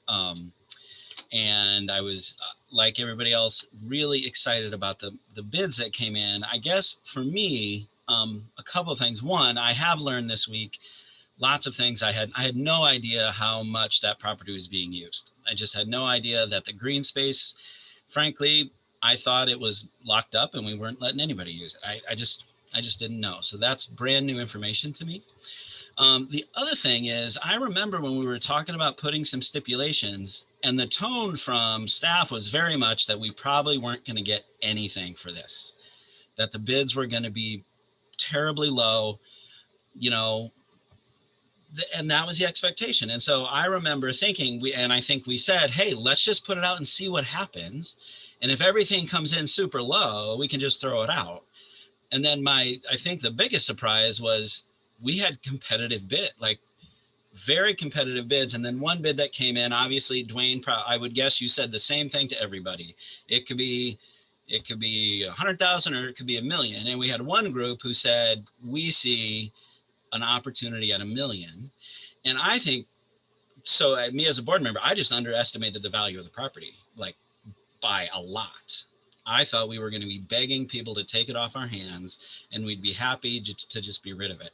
But to see that not only do we have lots of people in our community, I mean, you know, at 3 local groups and then another group, I'm not sure what they were necessarily about. And then TWG who came in, I think we undervalued it.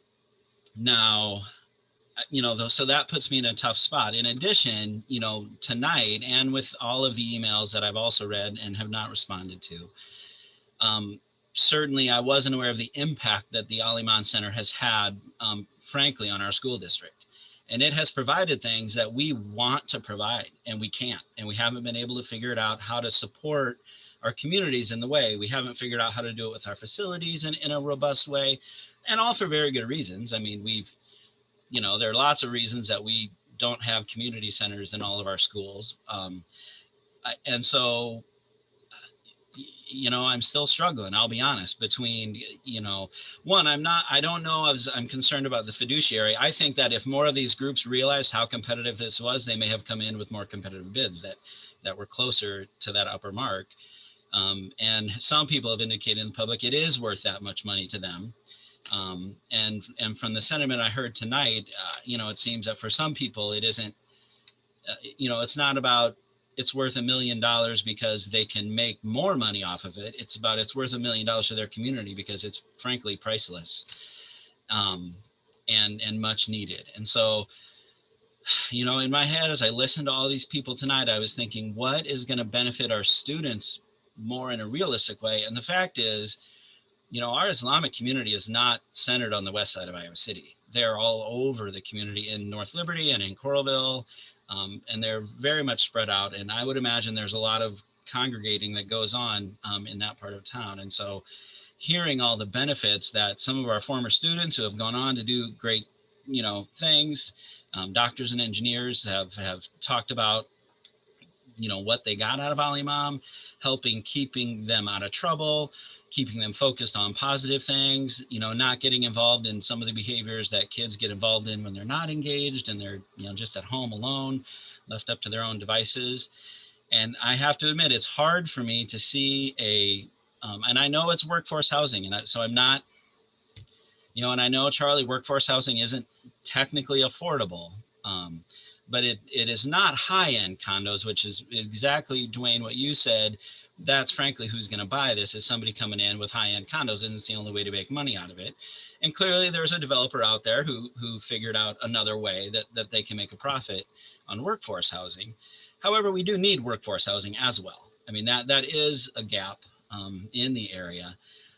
But I don't know if at the end of the day, 20 years from now, I look at another workforce housing development, or I look at a thriving cultural center that's bringing something to our city that's much needed and not present. I don't know if that's where I'm at. I don't even know. I'm leaning towards voting no on this. Just for my conscience. But again, it's tough. I'm torn. And I frankly have learned a lot since we first decided to send the bids out with no stipulations, because certainly I would have wanted to put stipulations. I was absolutely afraid we would get no bids, or we would get just, sort of charity bids, people looking, $1, or people looking for some, kind of, we'll give you this and we'll do a good thing with it. Instead, we came back with really competitive bids at a baseline, very competitive bids over and above what I thought we'd get for good community purposes. And then one bid, again, I think those folks are doing good things with workforce housing. And I definitely have taken a look at some of the other projects, and they're nice. They look well made. I hope they could meet that commitment to keep the building. But again, even the guy said they'll try. And I've heard that before. I know when we try to do things as a district, when we're building things happen. And at the end of the day, money's going to matter, and you might make decisions that are just going to be more financially responsible. And then there would be nothing that we could do at that point. And exactly, I believe one person in the community, a former school board candidate, emailed us supporting this. One person. And so I don't know that the business community is up in arms. I don't know that people are wringing their hands about this decision, other than the hundreds of people who have contacted us wanting, and really another shot. I mean, that's what people have been asking for is, and again, Sean, I hear you, it feels, there's a part of that feels unfair. Once you've seen the other bid, now you want to go back and bid closer to that. I just, that's where I'm at. And I'm sorry I'm going on for a long time, because we've been here a long time tonight, but that's kind of the reflection of my internal struggle right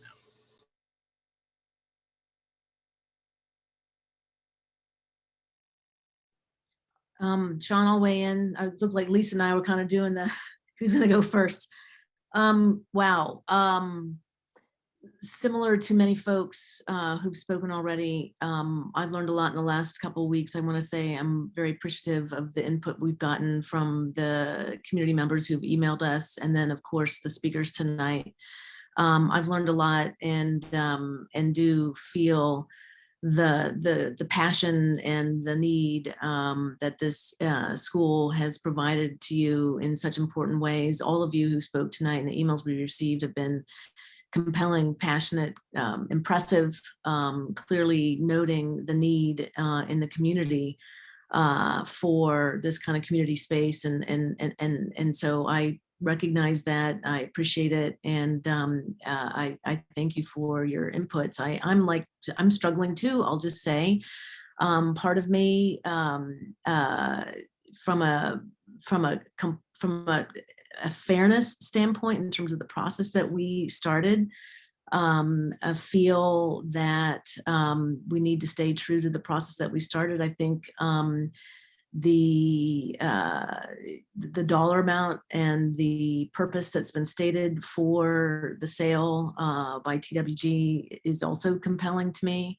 There is, if we proceed with this tonight and it passes, there are many next steps that would need to go through with the developer and the Planning and Zoning Committee and the City Council of Iowa City, where there can be continued conversation around the developer's plans and incorporating needs around green space, street access, and those kinds of things. I mean, I think that would all come about is that due course of next steps. And I think that that's another part of our community will be overseeing and responsible for ensuring that any development that's planned would be as responsive to the needs of the community as possible. I think for me, one of the things I've been thinking about in order to frame my decision-making and as clean and clear a way for my conscience as possible.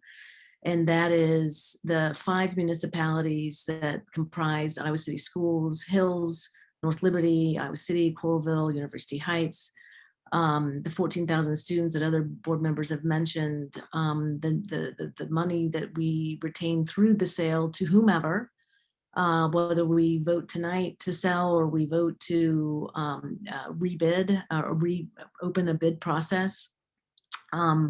Those dollars go in to support every school in our community.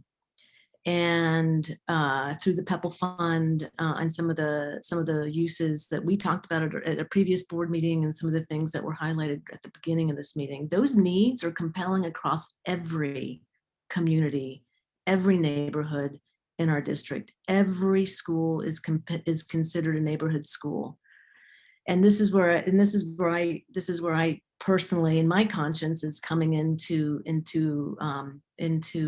highlight here that I feel that my responsibility is to the district as a whole, to all of those 5 communities and the schools that are in those communities and the community centers that all of those schools provide. And these dollars that we yield through the sale of this property will support all of the schools in our district. And this is where I'm struggling. I am compelled by the feedback and the inputs that we've had tonight and through emails over the last few days, because the needs in this community are definitely compelling. But we have how many other schools in our community and our school district that provide local community and neighborhood needs as well. So I'm struggling. One last thing I will say is that regardless of the vote tonight, I'm going to say that our community in our school board and our school district is committed to equity and fairness in our district. I think we have an opportunity with Portrait of a Graduate that's underway, and for the design team, I'm not on that design team, but I will just put another point out for that group's consideration as we consider what the priorities are for our district and how we engage community members, how we engage student populations, how we engage the diversity of our community through communication practices, through educational practices, through curriculum practices, extracurricular practices. I think we need to ensure that Portrait of a Graduate, as we lay our blueprint of activity, but it's going to inform what we do with our buildings, it's going to inform what we do with our curriculum and how we work with students to prepare them in an equitable way for their pathways after high school.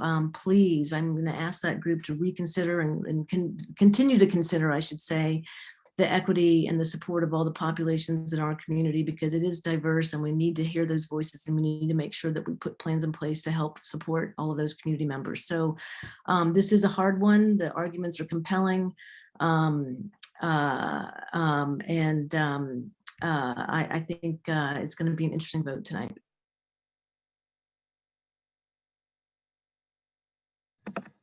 I guess that means it's my turn, since Janet and I were both trying to go at the same time. I guess I'll add a bit of a different perspective. I think I may be the only board member who actually lived in this community for a period of time. I lived for 3 years off of West Side Drive, which is just the south end of Willow Creek Park. I know the neighborhood really well from my time living in it. I also, I hear a lot of my board members saying that they didn't realize how important that this area was to the community. I knew I've always been aware of how important this area has been to the community that's there today. I know a lot of the speakers who spoke today. Eunice spoke. I know his older sister, Kother, very well. Miriam's dad spoke. I know Miriam from City High also. And he mentioned that she's doing well off at college. She's doing exceptionally well. She's at Mount Holyoke in Massachusetts. She's doing a great job. And so I'm not in a position, I don't want to represent that if I had known this now, maybe I would have changed the way I've done things. I know how important this property is to the community. And I know the neighborhood and I know how it fits in. But I also have a great deal of respect for the process that we follow and showing fidelity to that process and not changing it midstream. I don't think that's fair. I don't think it's fair for those who participated in good faith, expecting that we would abide by the rules and guidelines that we lay out at the beginning and that we wouldn't change them mid-course. I certainly think the Ayman Center would do great things with the property.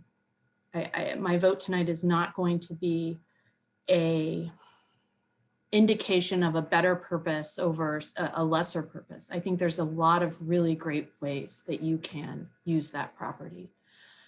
But I do want to take a moment to amplify and echo what Steve told us about Sam told us about who would be using the property.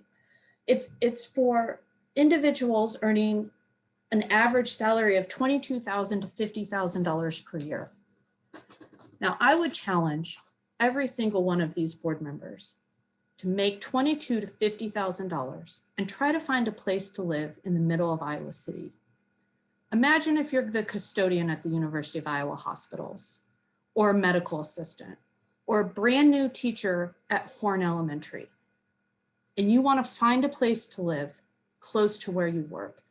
That is not possible. There is not a significant amount of housing, workforce housing in that area. Having lived there previously, I can attest to that. And so I know some of the emails that we've gotten have say we have plenty of housing, we need something else. And I just disagree with that.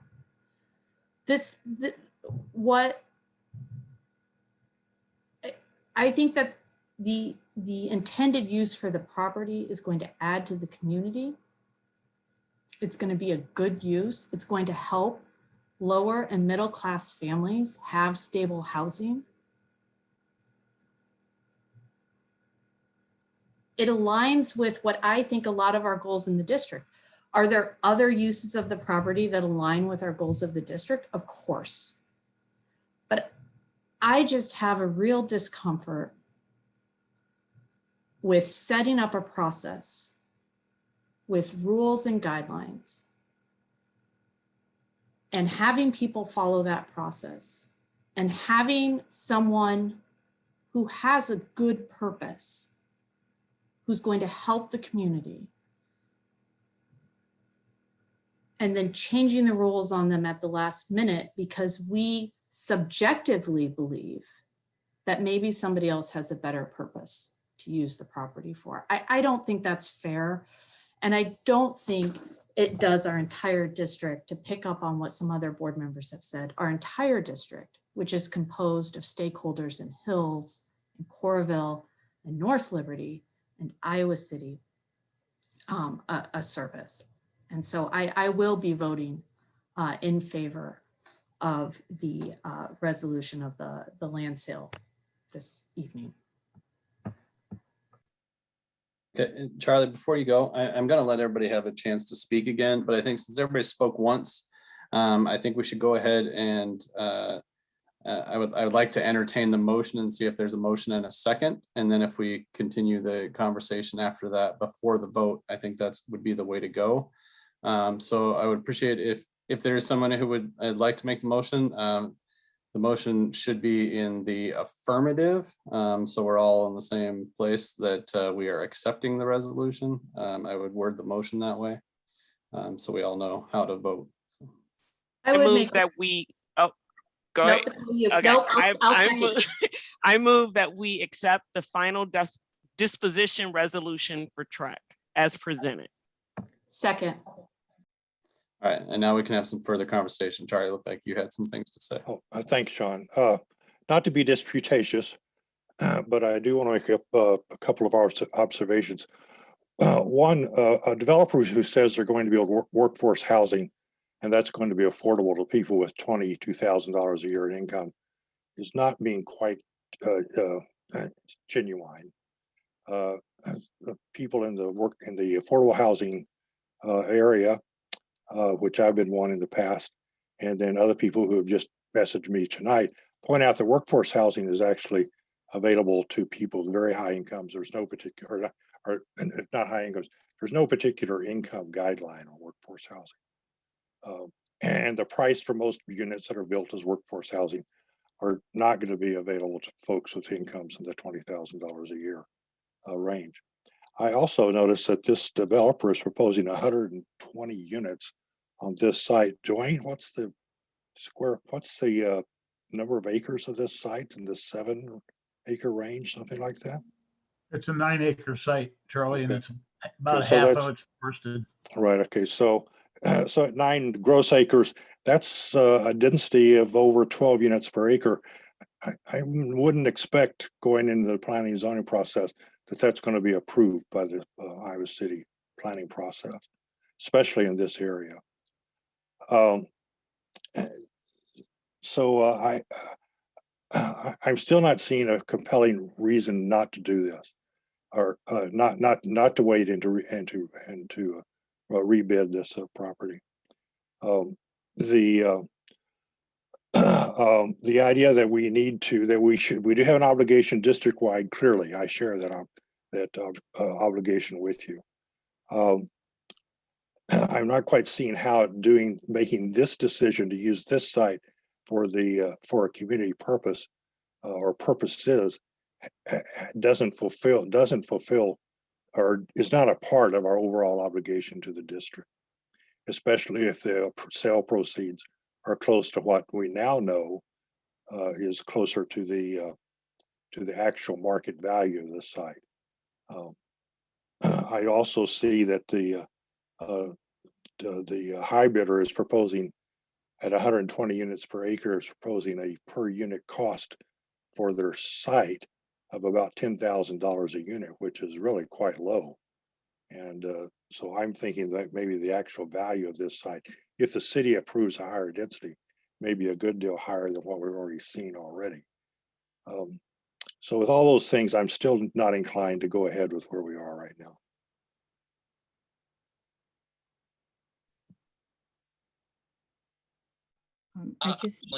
Oh, go ahead, Dromi.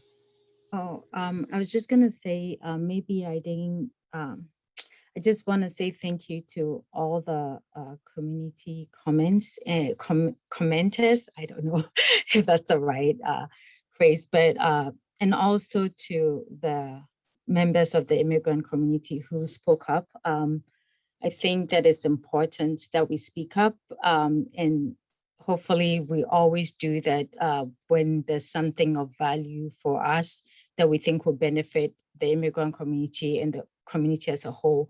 I do want to say that regardless of how the vote goes today, if there's anything that we as a board can do to help the Iman Center, please let us know. Because I think that at the end of the day, education, we have that shared value of education. And so that's all I want to say. So go ahead, JP. I was just going to make a comment. Having been involved in the co-housing development there, I am, Benton. I just think the costs associated with developing that land, obviously there's going to be a lot of unknowns. Again, it's why I'm a little skeptical that somebody making $22,000 is, going to be able to get in there. That seems a bit of a stretch, but I understand where they're coming from and they need to make their best case. I do think this site's, I just hope it doesn't end up not being workforce, and because the city only requires a small percentage of workforce in any development. So there won't be any requirement for them to hold to that. in any case, I've kind of made my comments, but I do think that site's going to be a lot more expensive to develop, and I'm a bit worried we're going to lose the building, the old building in the process.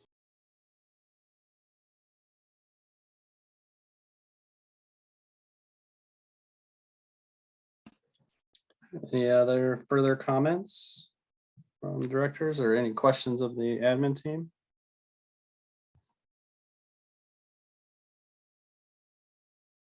And I do really appreciate everybody's thoughts process going into this. There's been a good conversation here tonight. But Kim, I think we're ready to. Online voting is open.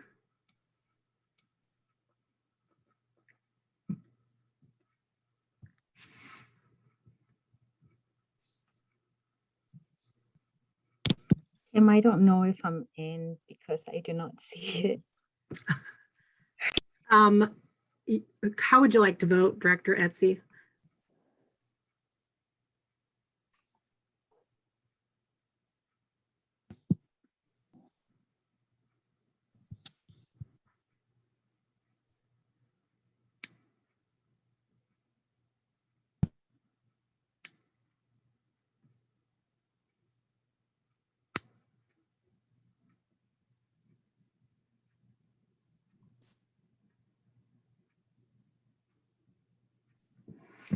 Director Etsy, you can Etsy. give a vocal aye or nay. Oh, sorry. Yay. Thank you. It's weird saying that. All votes have been cast and the motion carries with directors Godwin, Malone, Eyestone, Williams, and Etsy voting yay, and directors Clausen and Eastham voting nay. All right, thank you, everyone. We do have one other action item got added here because of some timeliness of it. It's a memorandum of understanding. I don't know if there's anyone that would like to speak to this. Yeah, I'll just add a comment, and I don't know if Nick has anything he wants to add in either, but kind of a neat opportunity, or a really neat opportunity for our students. Shouldn't undersell it, but student built house opportunity is something we've talked about for a while in the district about bringing back. And we have our ACE courses that you guys probably heard me talk about in my former role, where we started those architecture, construction, and engineering classes. If you drive by First Avenue, or if you're driving on First Avenue and drive by City High and see the big building that's down by the track, that was a result of one of those ACE classes. And now they get an opportunity to work on a home here this spring. So a great opportunity for our students that are involved in those ACE classes on the campuses of Liberty and City High. So Nick, anything I'm forgetting there? The only thing I would add is that it's a partnership with Iowa City and then the Iowa City Home Builders Association, which is a great connection for our kids, and we're really excited about it. And also they've worked very hard to maintain some of the safety measures we need to have in place in our current situation. So we're really excited about the opportunities for our students to get in and work on their craft in a home.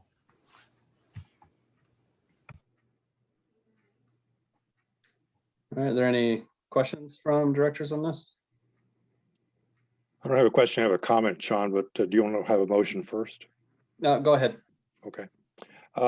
This is actually a really good proposal, I think, and I'm more than happy to support it, especially for the educational experience and practical construction experience it provides to many students in the district. I also realize that the city's project here of selling houses in the southeast side of town, mostly along Taylor and Davis, or Taylor Drive, I think, is one that actually does result in, because of the work of a number of people, it does result in people of color having a better chance to purchase a home because of this project in that area than they would have had otherwise. The city is providing substantial mortgage assistance to reduce the mortgage, the loan costs that buyers have to be able to afford, and the city has agreed to direct to give preferences to people that are living in that area as home to meet the home buyers for this project. And that is, again, that's the result of work that the Housing Community Development Commission did, and other people, especially the Black Voices Project, did in advocating for this, for those aspects of this program. So I think this district's participation is part of our overall diversity and inclusion work.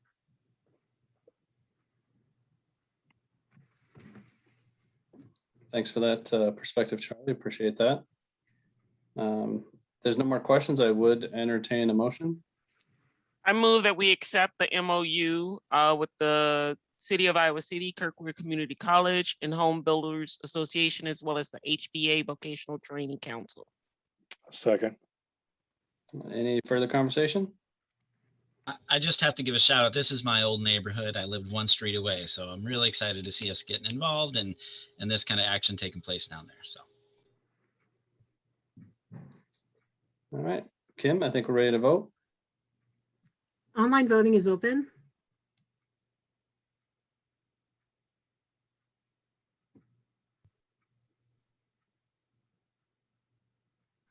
Votes have been cast and the motion carries with all directors voting in favor. All right, before we adjourn, directors, I think in the essence of our mental health, I think we're going to postpone our closed session that is scheduled after this to next Tuesday. We do have the benefit of having a 5 Tuesday mark. We do have another extra Tuesday without a regular board meeting, and we'll get to be after the operations committee, which I think meets next Tuesday. So 5 or 5:30, but we'll get that put together if that is amenable to everyone to do that tonight. Nobody seems to have any issues. All right, with that, then I would entertain a motion to adjourn. So moved. Second. All right, all in favor? Aye. Aye. And Lisa, congrats to the mock trial team. Yes. Yeah. Hey, Catherine is preparing a very lengthy student update for City High for the next board meeting. So we don't need to talk about it now. I told her like 15 to 20 minutes of really going through the highlights of the season seemed appropriate to me. So look forward to it. All right. You guys all have a good night, and we'll see you next week.